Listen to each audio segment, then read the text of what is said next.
예, 오늘 일기 먼저 읽어드리겠습니다. 1937년 4월 4일 부활 후 첫 주일.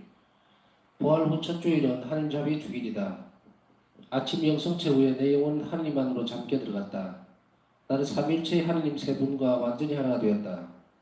내가 예수님과 일치함으로써 동시에 성부 성령과도 일치하여 삼위일체이신 존재와 결합된 것이다. 내 영혼은 끝없는 기쁨으로 넘쳤고 주님께서는 내가 그분의 청량할 수 없는 한없이 깊은 그분의 자비의 바다를 체험할 수 있게 해주셨다. 오 영혼들이 하나님께서 자신들을 얼마나 사랑하시는지를 알려고만 한다면 모든 비교는 그것이 아무리 예리하고 합당한 것이라 해도 실제의 사실에 비하면 한낱 희미한 그림자에 지나지 않는다. 내가 주님과 일치하여 있을 때 나는 얼마나 많은 영혼들이 하나님께 영광을 드리는지를 알게 되었다. 석체조별을 하러 갔을 때 난 이런 말씀을 들었다. 사랑하는 내 딸아, 내 마음이 오늘 이 수녀원에서 쉬었다는 것을 기록해 두어라. 온 세상에 나의 자비와 사랑을 이야기해 주어라. 자비의 불길이 나를 태우고 있다. 나는 인간의 영혼들에게 이 자비의 불꽃을 쏟아주고 싶다. 그들이 내 자비를 받아들이지 않을 때 나는 얼마나 심한 고통을 받는가. 내 딸아, 나의 자비에 대한 신심을 전파하기 위해서 네가 할 수 있는 것이면 무엇이든지 다 하리라. 너에게 부족한 것을 내가 채워주겠다. 고통받는 인간들에게 내 자비로운 성심에 매달리라고 일러라. 내가 그들을 평화로 채워주겠다. 내 딸아, 나는 사랑이요 자비 그 자체라고 말해주어라. 신뢰하는 마음으로 내게 오는 영혼에게는 그 영혼 안에 모두 담을 수 없을 만큼 풍성한 은총을 내려줄 것이다. 그러면 은총이 그 영혼에게서 흘러넘쳐서 다른 영혼들에게로까지 발산되어 뻗어가게 될 것이다. 어린 아기의 자유로운 어머니가 그 아기를 돌보듯이 나는 내 자비의 영광을 전파하는 사람들을 평생 동안 보호해 줄 것이고 그들이 임종할 때에는 심판관이 아니라 자비로운 구원자가 되어 줄 것이다. 그 마지막 시간에는 나의 자비만이 영혼을 변호해 줄 것이다. 살아있는 동안에 내 자비의 샘에 잠겨들었던 영혼은 행복하다. 이런 영혼들은 정의의 심판을 받지 않을 것이기 때문이다. 이것을 기록하여라. 존재하는 모든 것들은 아기가 어머니 품속에 있는 것보다도 더 깊이 내 자비의 깊은 곳에 안겨 있다. 나의 선함에 대한 불신이 내게 얼마나 큰 상처를 주는지 불신의 죄가 나에게는 가장 심한 상처를 준다. 미사 시간에 수련장 수녀가 하나님의 자비에 대한 아름다운 찬미가를 연주했다. 그때 나는 끝없는 자비의 10년에 대한 더 깊은 지식을 이 수녀에게 베풀어 주시라고 주님께 청했다. 오늘 잠자리에 들기 전에 주님께 밥 인사를 드렸을 때 나는 이런 말씀을 들었다. 사랑스러운 나의 성체야, 너 때문에 나는 이 세상을 축복한다. 1937년 4월 7일 오늘 어떤 사람이 경당에 들어오자 나는 순환당한 예수님처럼 내 손과 발 그리고 옆구리 아주 심한 통증을 느꼈다. 이 통증은 오래가지 않았다. 그러나 나는 그 영혼이 하나님의 은총 속에 있지 않다는 것을 이런 방법을 통해 알게 되었다.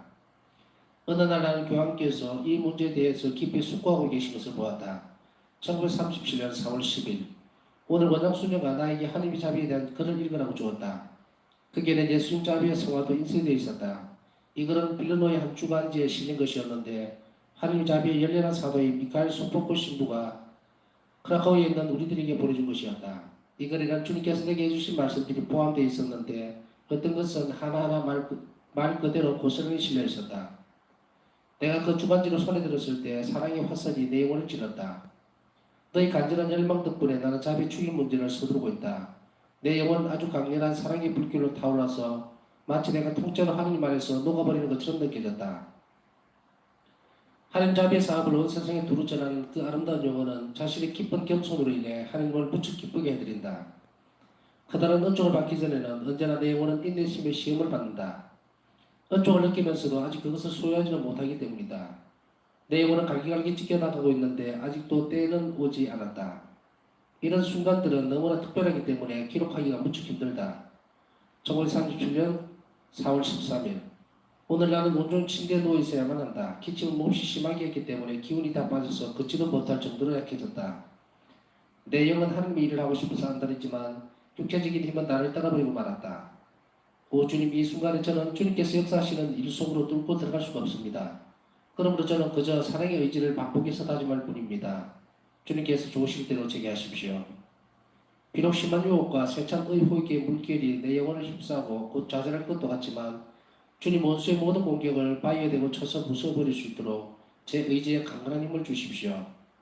나는 하나님께서 내게 베풀어 주시는 실질적인 많은 은총들을 본다. 이런 은총들은 언제나 끊임없이 나를 지탱해준다. 나는 아주 약하다. 모든 것은 다만 하나님 은총으로 이루어질 뿐이다. 어느 날 나는 어떤 한 가지 덕을 실천하고자 결심했다.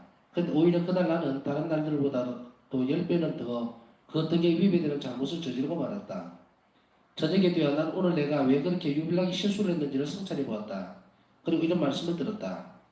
네가 너 자신에게 너무 많이 의존하고 나에게는 너무 적게 의존했기 때문이다. 난 내 실수의 원인을 깨달았다. 갑자기 회복된 건강. 4월 11일 주일에 나는 소포코 신부에게 편지를 썼지만 갑자기 내 병이 너무 악화됐기 때문에 편지를 보내지 않았다. 그러고는 하나님의 뜻을 분명히 보여주는 표지를 기다렸다. 내 병은 너무나 악화되어서 꼼짝없이 침대에 누워 있어야만 했다. 기침이 너무나 심해서 이런 식으로 몇 번 더 기침을 하면 틀림없이 죽게 될 것만 같았다. 4월 14일 너무나 아파서 미사에 가기 위해 온 힘을 다해야만 겨우 일어날 수 있었다. 치료를 받으러 요양소로 보내졌을 때보다 더 아팠다. 숨을 쉬는 것조차 무척이나 힘겨웠다. 내 폐에서는 덜컥거리는 소리가 나면서 이상한 통증이 엄습했다. 역선체를 했을 때 왜 그런지는 알 수가 없었지만 무엇인가가 기도를 하도록 나를 재촉하는 것만 같았다. 그래서 난 이렇게 기도했다. 예수님, 주님의 순수하고 건강한 피가 내 병든 기관 속에 돌게 해주십시오. 주님의 건강하고 순결한 몸이 제 약한 몸을 변화시키게 해주십시오. 그래서 건강하고 활기찬 생명이 제 안에서 고동시게 해주십시오. 만일에 제가 그 일을 시작하는 것이 진정으로 주님의 뜻이라면 제가 건강을 회복하는 것이 저를 위한 주님의 거룩한 뜻이라는 분명한 징표가 될 것입니다. 내가 이렇게 기도하고 있을 때는 갑자기 무엇인가가 내 몸의 모든 기관을 흔들며 지나가는 것을 느꼈다. 순간 갑자기 나는 완전히 건강해졌음을 느꼈다. 내 숨소리는 아주 깨끗해져서 내 배에 무슨 문제가 있었다고는 전혀 상상도 하지 못할 정도였다. 나는 아무런 통증도 느끼지 않았다. 그리고 이것은 내가 이 일을 시작해야 한다는 징표가 되었다.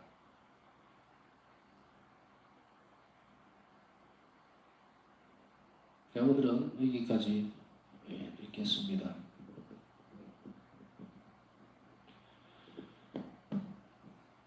오늘 그 일기를 보면은 굉장히 그 놀라운 기도가 나와요. 이게 뭐냐면 성체의 실제화, 다시 얘기하면은 성체가 우리 안에서 우리의 살과 피가 된다고 하는 사실에 대한 것을 연결지어서 말씀을 하고 있지는 않습니다. 그런데 파우스타 성녀의 이 기도의 내용을 잘 보면 예수님 주님의 순수하고 건강한 피가 제 병든 기관 속에 돌게 해주십시오 라고 기도를 하고 있어요. 그리고 주님의 건강하고 순결한 몸이 제 약한 몸을 변화시키게 해주십시오. 그래서 건강하고 활기찬 생명이 제 안에서 고동치게 해주십시오. 파우스타 성녀는 병자입니다. 병자이기 때문에 이 고통을 이런 식으로 표현을 하고 있습니다만은 정말 오늘 같은 경우에는 치료를 받으러 요양소로 보내졌을 때보다 더 아팠고 숨을 쉬는 것조차 힘들 정도로 이제 소위 이야기하면 우리가 이야기하는 폐결의 폐병이라 그러죠. 그것이 굉장히 진행이 된 상태에 그래서 이 상태에서는 숨을 아무래도 잘 못 쉽니다. 저도 같은 병을 알아봐서 충분히 압니다만은 숨을 못 쉬는 것뿐 아니고 여러 가지 기관들이 이렇게 짓눌려버리는 상태죠. 근데 여기에서 이제 바울사 성녀가 드리는 기도, 이 제목이 갑자기 회복된 건강이에요. 여기에 참 많고 복잡한 생각을 하게 됩니다. 왜냐하면 바울사 성녀의 일기가 지금 제3권으로 넘어가고 있죠.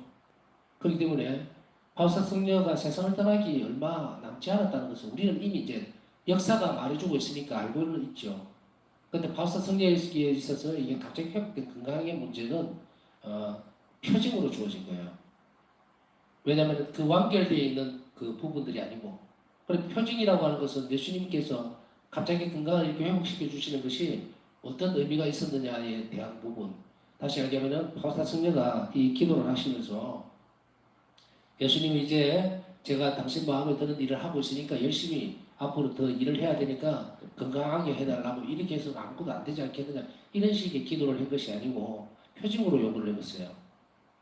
표징으로 요구를 하는데 그냥 건강을 나눠주십시오 한 것이 아니고 제가 그 일을 시작하는 것이 뭐냐 자비 사업이에요.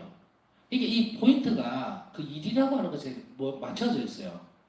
그리고 그것이 만일에 맞다면 바우사성에는 단순하게 당신 자신의 건강을 회복시켜 달라는 데서 물음표를 이렇게 던지고 있지는 않습니다.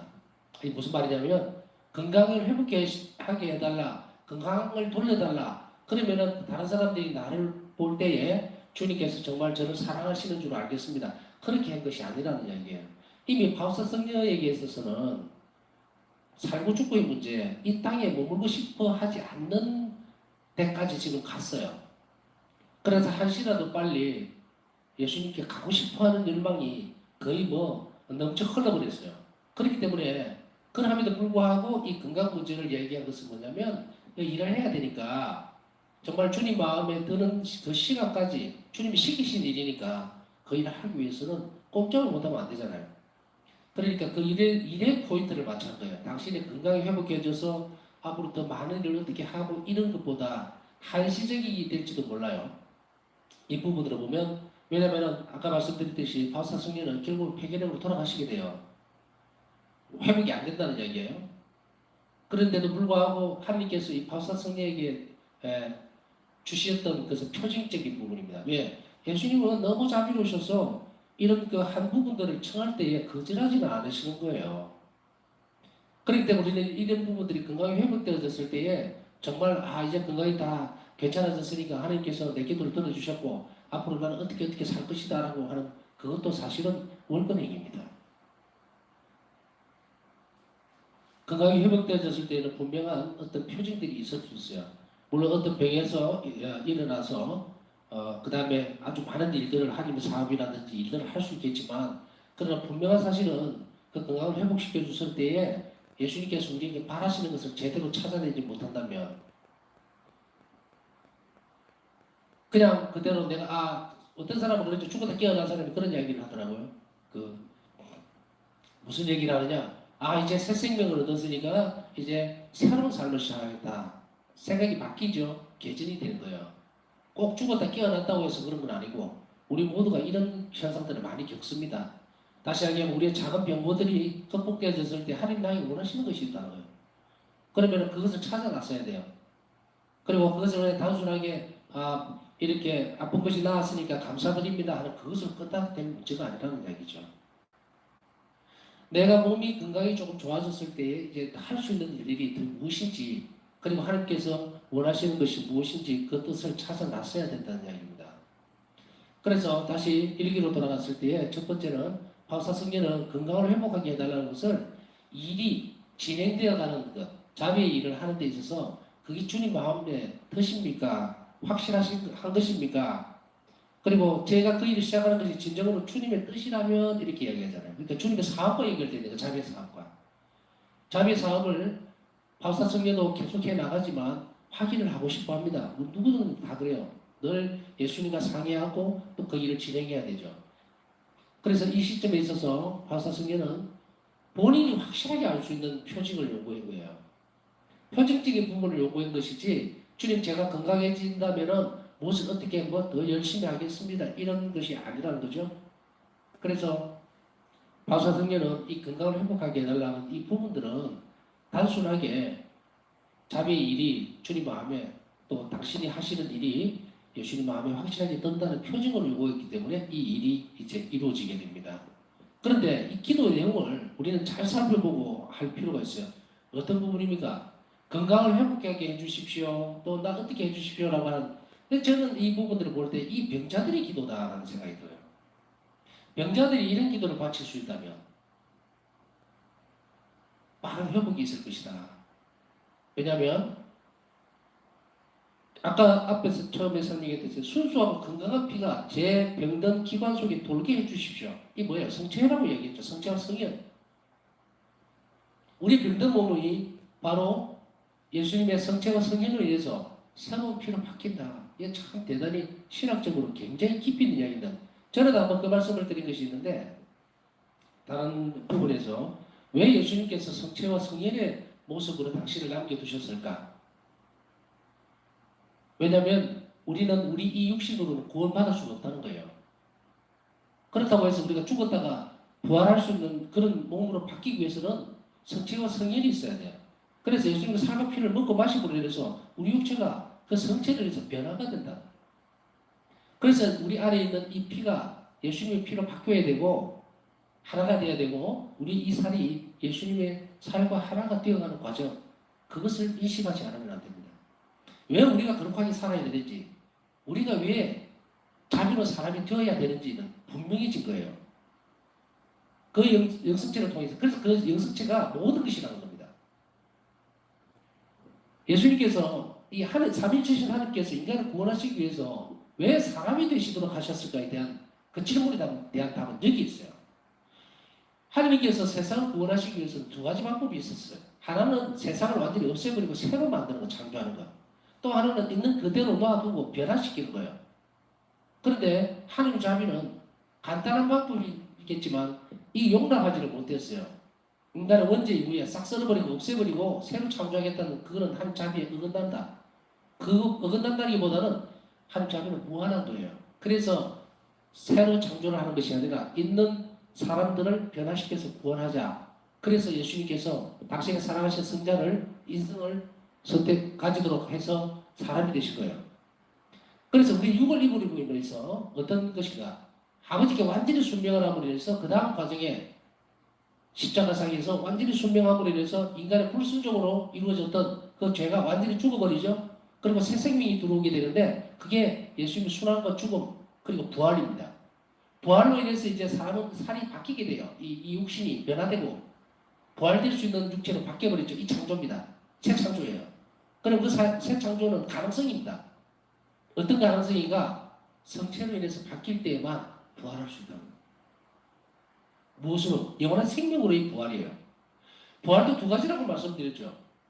안 믿는 사람도 부활합니다. 모든 사람 다 부활해요. 그러나 소멸되기 위해서 완전히 멸망하기 위해서 부활하는 사람이 존재가 있고 그리스도인처럼 예수 그리스도를 믿어서 영원한 생명으로 들어가기 위해서 부활하는 사람. 그래서 부활은 두 가지란 말입니다.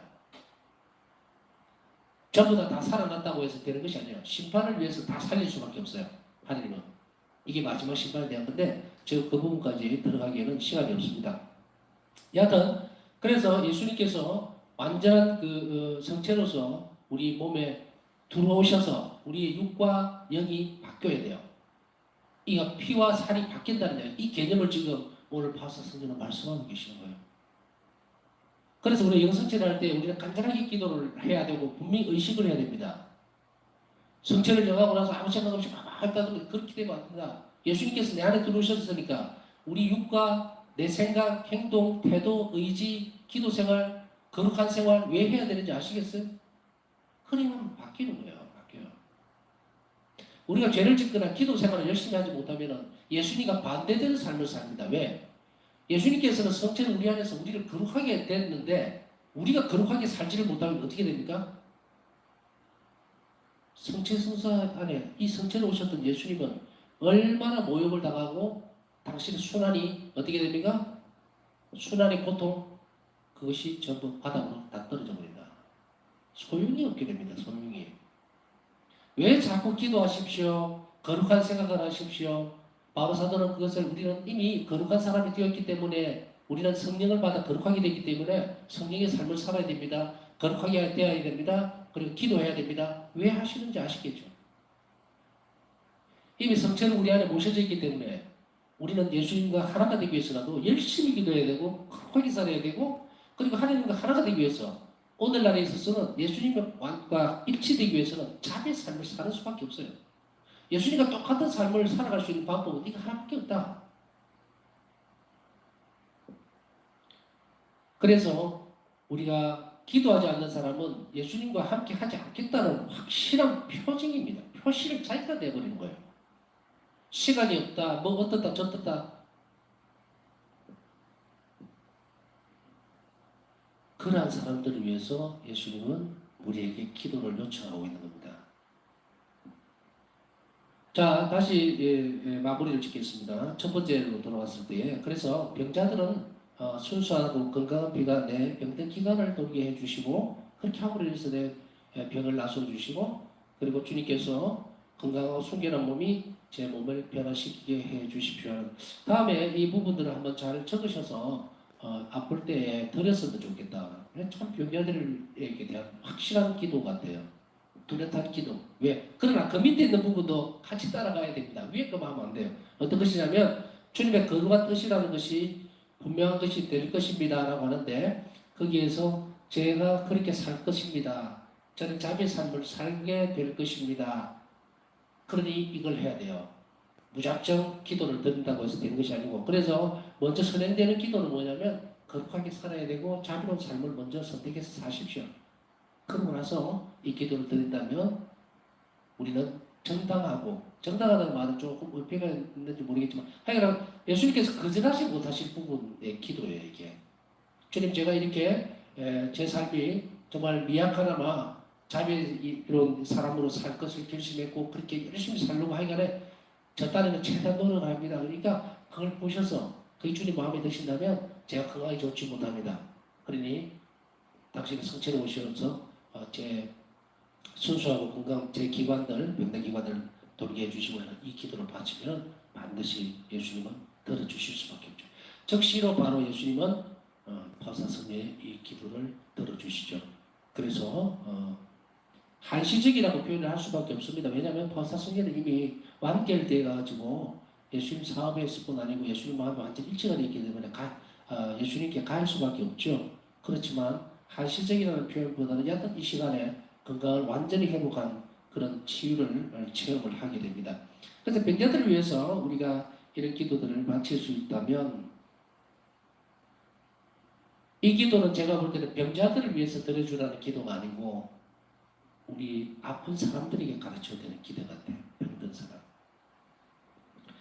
그 다음에 두 번째는 우리가 현실적으로 살아가면서 느꼈던 어떤 실패나 좌절에 대한 부분들이 나오게 됩니다.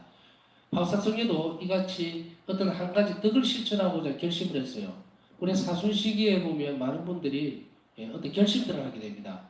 오늘은 이렇게 이번 사순 시기 동안에는 술도 끊고 어떻게 하겠습니다. 그것이 덕이 작은 실천이거든요. 근데 그게 깨져요.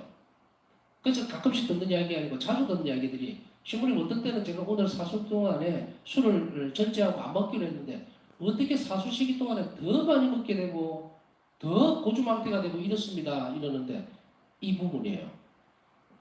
덕을 실천하려고 하면 어둠도 굉장히 빨리 그것을 못하게 방해를 해버립니다. 그래서 다른 날보다 10배는 더 그 덕에 위배되는 잘못을 저질렀다고. 그런데 바우사 성경은 이 잘못이 어떻게 된 건지를 찾아냈어요. 이거 우리 모두에 해당된 거죠. 그건 뭐냐면 나는 내 실수의 원인을 깨달았다. 예수님께서 이렇게 말씀하셨는데 이것을 어떻게 했는가? 바우사 성경이 이렇게 가르쳐 주죠. 자신을 너무 많이 믿었다는 거예요. 자신을. 그래서 네가 너 자신에게 너무 많이 의존하고 나에게는 너무 적게 의존했기 때문이다. 자신을 믿었다는 이야기입니다. 물론 우리 스스로가 개인적으로 자기 자신에게 대해서 의존을 할 수밖에 없어. 그래 내 결심, 의지 막 이렇게 해야지 하는 그것도 중요해요. 그러나 그 의지와 결심들이 굳건해지기 위해서는 어디에 바짝 붙어버려야 되냐면 예수님께 바짝 붙어가 있어야 됩니다. 그래서 나는 의지가 약하고 힘들지만 주님께서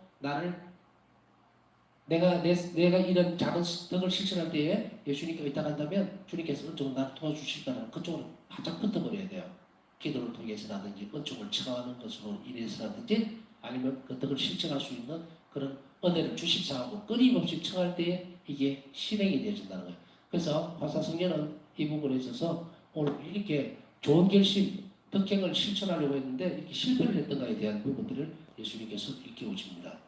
우리 또한 마찬가지로 내 어떤 순간에 있어서 좋은 일을 해야지 하는데 그게 무엇이 비틀어지면서 오히려 더 좋지 못하게 되는 그 부분들 그것이에요.